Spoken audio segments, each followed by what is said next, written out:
Boa tarde, pessoal. Hoje vamos falar sobre o Gambito da Rainha. Eu tô incrivelmente impressionado com essa série. Ela fala de xadrez de um jeito maravilhoso, que me fez ter vontade de voltar a jogar. E tem muito tempo que eu não faço isso. Eu vou repassar com vocês informações técnicas sobre a série, curiosidades sobre os personagens, informações sobre o xadrez e porque, assim como os críticos, eu acredito que essa é a melhor minissérie de 2020. Sem muita demora, vamos pro vídeo!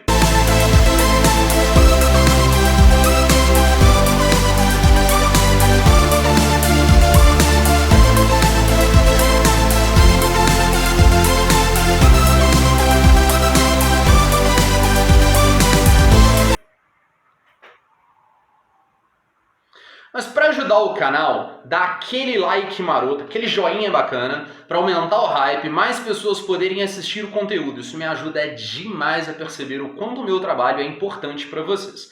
A série ela se passa nos anos de 1960, meados de 1960. Só que uma correção, a série inicia em 1950 com a personagem da Beth com 9 anos. E ela começa mesmo a carreira dela em xadrez, se eu não me engano, está entre 1963 e 1964, que basicamente é o primeiro campeonato que ela participa, ok? Fica como curiosidade aqui para vocês. Em 1960, as mulheres não eram muito bem vistas. Como que funciona essa ideia de as mulheres em 1960 não serem muito bem vistas? É mais ou menos o seguinte, o xadrez ele sempre foi considerado um jogo de estratégia, que você precisa, ou você precisava, de ter um intelecto elevado, porque são, se eu não me engano, 8, 9, 10, 11, 12 maneiras de se começar o jogo. E antigamente, quando o machismo ainda estava em alta, né, aquela coisa de o homem tem que pagar tudo, o homem tem que fazer tudo, o homem não pode ter cabelo comprido, o homem não pode ter barba comprida, o homem não pode um tanto de coisa, as mulheres também passavam por uma determinada situação. Algumas mulheres eram consideradas só donas de casa, tinha que cuidar da casa, esperar o marido saía de casa, a mulher passava por uma situação difícil, elas eram consideradas intelectualmente abaixo da média, então significa que só os homens têm o poder intelectual de fazer coisas mirabolantes, incríveis, e eu acho isso muito bobo. Percebam a vontade de usar outras palavras, mas eu vou ficar só no bobo mesmo. Então, basicamente, a série já começa com a Beth chegando num determinado torneio, em que as pessoas falam com elas assim, você não tem pontuação, você não participou de nenhum campeonato, você é uma mulher, tem o jogo feminino e o jogo masculino. O seu lugar é jogando com mulheres. Ela fala, não, quero ir pro aberto, entre homens e mulheres, e ela sai dando uma surra em geral. O que eu adorei. Porque essa coisa de falar que mulher é menos capaz, eu acho ridículo. Eu tenho pessoas assim extremamente inteligentes na família e a grande maioria das pessoas mais inteligentes na minha família são mulheres. As pessoas que eu mais admiro na minha vida são mulheres. Anne Hathaway, Angelina Jolie, eu esqueci o nome agora daquela mulher que descobriu, acho que é Marie Curie, que descobriu aquele produto de usina hidrelétrica, tá vendo? Se fosse uma mulher aqui agora, ia lembrar, ia saber o nome do produto, eu não lembro. Então eu acho que esse machismo retrógrado que fala é uma coisa meio besteira e eu gostei da maneira que a série pegou pra poder mostrar isso, né? Deu aquela pancada. Mas, vamos enrolar não, vamos pra parte importante do negócio. Elas são capazes de ir longe, a gente concorda com isso, eu concordo, vamos lá. O Gambito da Rainha é inspirado em um livro de mesmo nome, do autor Walter Tevis, acho que é Tevis que fala. Não publicado no Brasil, criado por Scott Frank e Alan Scott, criado principalmente pelo Alan Scott, dirigido por Scott Frank, diretor de fotografia Steven Meisler, eu acho que pronuncia assim, produtor de designer é o Uli Hanesh, outro que eu acho que o sobrenome produz assim, essa série é cheia de sobrenome difícil, editado por Michele Tesouro, música excelente do Carlos Rafael Rivera, roupas, algumas assustadoramente fora de moda, principalmente na Beth. Ela parece completamente fora da moda do ambiente. Ela usa umas roupas muito bizarras, umas roupas muito estranhas, e ela sofre um certo bullying por causa disso. Suporte de efeitos visuais é o John Mangia. Me permitam a brincadeira, assim que eu li o sobrenome dele, eu achei que eu tinha lido errado, e eu pensei que era magia. Os consultores principais da série é o Bruce Pandolfini e o Gary Kasparov. Esse nome eu fiquei um tempão assim na hora que eu pesquisei sobre a série, onde que eu ouvi falar em Garry Kasparov. Eu já joguei xadrez, igual eu comentei no iniciozinho do vídeo. Aí o Garry Kasparov, pra quem gosta de xadrez, e eu tive que me lembrar disso, é o jogador mais famoso de todos os tempos. Vocês vão ver muito esse termo no vídeo. É porque basicamente, por exemplo, eu nasci em 88. Naquela época eu era considerado o jogador mais famoso de todos os tempos. 50 anos depois, chegou outra pessoa que é considerado o jogador mais famoso de todos os tempos. Não é bem uma coisa que você mantém com esse título eternamente, beleza? Pra quem assistiu a série com aquela pulguinha atrás da orelha de eu acho que eu conheço essas pessoas, teve três rostos que destacaram. Eu tava assim, 3, 2, são 3. O primeiro deles é o Harry Melling, como Duda em Harry Potter. Quem não lembra é aquele primo que é super gente boa, que a gente quer dar uma vada nele. Além dele temos o Thomas Brady Sangster, que é um sobrenomezinho difícil de pronunciar. Ele fez Maze Runner, Game of Thrones. Mais novo, ele fez o Simon Brown em Nanny McPhee, o primeiro dos filmes de Nanny McPhee. A parte interessante que eu gosto desses filmes é a frase perfeita e maravilhosa falada pela atriz que faz a Nanny, que é o quê? Quando vocês querem, mas não preciso. Tipo assim, quando vocês não me querem, mas não...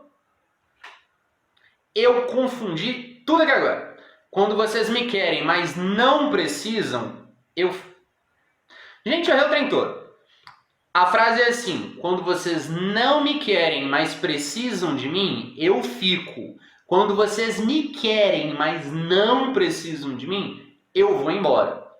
É basicamente isso. Eu confundi tudo, tive que puxar aqui na cabeça. Tem muito tempo que eu não assisti. Eu adoro essa frase. Agora ficamos com a perfeita, linda, maravilhosa, que era um pôster dela na minha sala para eu olhar todos os dias, que é a Anya Taylor-Joy, que atuou em filmes como Fragmentado, a sua continuação Vidro, Playmobil, o filme, e para o delírio nerd, assim como eu me sinto muito feliz com isso, ela fez a Illyana Rasputin, a magia, no filme Novos Mutantes, foi ótimo, Novos Mutantes, que inclusive tem a menininha que fez a Arya Stark, que é outra atriz que eu acho muito bacana, entra como curiosidade. Uma das coisas mais lindas da série, como alguém que já jogou xadrez, é a terceira vez que eu falo isso, e fez até curso com um jogador profissional da cidade que eu morava, eu amei a série ter tomado o cuidado de usar movimentos reais. Não é qualquer coisa que eles fazem, os movimentos existem. E as jogadas são inteligentes, as dicas que eu tive de que algo bom vinha dessa série, que não era só uma série aleatória, foi citar José Raul Capablanca, que é um jogador profissional de xadrez, o nome é enxadrista, campeão do mundo entre 1921 e 1927, considerado o melhor jogador de todos os tempos. Olha o melhor jogador de todos os tempos aparecendo de novo. E o livro do Paul Murphy, que é um enxadrista americano do século XIX, considerado o melhor jogador da sua época. Aí ele já não é considerado mais o jogador de todos os tempos. Ele já entra aqui. O que eu entendi fazendo essa pesquisa é que existem alguns nomes que são considerados como os melhores jogadores de todos os tempos. Os melhores. Aí você tem alguns que é da época dele. Uma época, né, uma geração é de 5 em 5 anos. Então, mais ou menos assim, no século XIX ele foi o melhor. Beleza? Basicamente, além disso, nós temos, como já informado, Kasparov, outro jogador considerado o melhor de todos os tempos. É a frase que eu mais falei nesse vídeo, melhor de todos os tempos. Eu quero que quem assistiu o vídeo até agora fale quantas vezes aqui embaixo. O código é assim, se chegou nesse momento do vídeo, você vai escrever lá embaixo quantas vezes eu repeti a frase o melhor jogador de todos os tempos, sem contar com essa agora, beleza? Escreve lá embaixo, melhor jogador de todos os tempos. Não é difícil imaginar porque que eu achei a minissérie melhor que eu assisti por esses dias. Primeiro, ela foi indicação da minha mãe. Ela respeitou o xadrez. Atuações maravilhosas. A Anya é uma atriz tão boa que dá medo dela atuando. Curiosidade, Gambito significa sacrifício. A ideia é sacrificar um peão no início do jogo para ter o controle do centro do tabuleiro. Você divide o tabuleiro em 3 partes. Você tem a sua parte do tabuleiro, o centro do tabuleiro e a parte do seu inimigo, a parte do outro jogador. A ideia do Gambito da Rainha é controlar o centro do tabuleiro, ou ter um controle maior do centro do tabuleiro. Beleza? O Gambito da Rainha pode ou não ser aceito. vai explicar mais ou menos o que significa o Gambito da Rainha, porque senão o vídeo vai ficar muito chato, muito irritante se eu começar a falar de casas de xadrez. Beleza?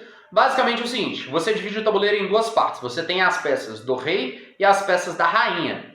Considerando que a rainha está aqui, onde está meu dedo? Nós temos um peão aqui e um peão aqui. Você move duas casas com esse peão e esse. Então eles estão duas casas à distância da rainha. Se o Gambito da Rainha ele for aceito, você pega esse peão que está do lado, tem um da direita, abaixo, acima da rainha, o da esquerda. Esse da rainha, a pessoa come esse peão se ele aceita o Gambito da Rainha. Você faz 2 movimentos e come o peão adversário. Isso é o Gambito da Rainha aceito. Aquele que não aceito, eles ignoram aqueles 2 peões e você tem que avançar de qualquer maneira, porque você tem que proteger os seus peões. O conselho para quem joga xadrez é use peças como os bispos, para proteger o peão, porque ele pode fazer um movimento afastado. A ideia de proteção de peça é você entregar uma peça em uma determinada posição, que se a pessoa comer aquela peça, tem outra peça que está ali na região que vai pegar a peça dele. E em campeonatos profissionais você tem a questão de pontuação. Quem ganhou, ganhou, mas a pontuação é bacana. Às vezes você pode ter perdido e ser considerado como o vencedor, ok? Basicamente essa é a explicação sobre a questão do Gambito da Rainha, para não ficar muita informação. Como eu falei, não ficar meio técnico demais. Na série eles falam de assuntos como dependência química, timidez, pessoas antissociais, preconceito racista, riscos da adoção, e por riscos da adoção eu estou falando o seguinte. No iníciozinho da série, primeiro episódio, eu acho que é o primeiro ou o segundo, a Beth é adotada. Só que você percebe pela situação que a mãe quer. O pai nem tanto, porque o cara é bem frio, ele é bem afastado. Então esse perigo da adoção que eu estou falando é, você vai adotar uma criança, tenha certeza, converse realmente. Porque a criança ela já se sente abandonada, ela já está com aquele trem de tristeza. Tanto que a pessoa antissocial, tímida, dependência química, tudo em cima da Beth. É só ela que tem isso tudo na série. E é tenso. Mesmo, a melhor palavra para comportar isso é falar que é extremamente tenso. Você adotou a pessoa e você não quer, fica aquele clima chato na casa, é horrível para a pessoa. Então, basicamente, a série também solta uma frase que é linda, que a genialidade e a loucura andam juntas. Em resumo, se vocês não assistiram, vão logo assistir. A nota da série é perfeita em 10.